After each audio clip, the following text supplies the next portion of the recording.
Okay, topic 4.4, interpreting the context of the slope in a linear regression model. So this is very similar to topic in unit 3, right? If you remember, we were talking about the rate of change. Rate of change and the slope is the same thing. So we're going to use the exact same process detailed in that previous video.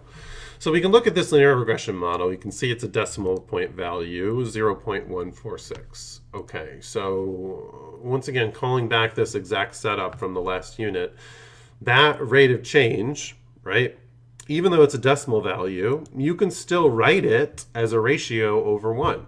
And it's still a good idea to write it with its units. So you can have some context there. So this is literally 15 cents is increasing and then $1 is increasing of something. So how do you assess what that is?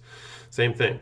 As the independent variable, the bill, and in this case, the bill is increasing, right? As the bill increases by $1, the dependent variable, which is the tip, increases by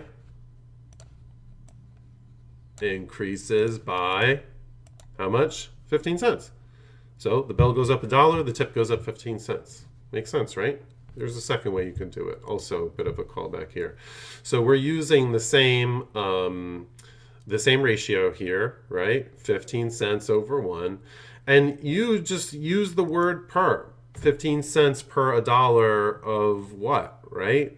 Well, add a noun, add a verb. Here we got to doctor this a little bit because it's the same unit, but basically at the restaurant, the owner finds that the tip amount increases 15 cents per $1 spent on the total bill. So you have to qualify what the cents amounts are, or the dollar and the cents amount, because they're meaning the same thing or the same unit. But this makes sense too. You can just say 15 cents per $1 and just frame some words around it, right? At the restaurant, the owner finds that the tip amount increases 15 cents per $1 spent on the total bill.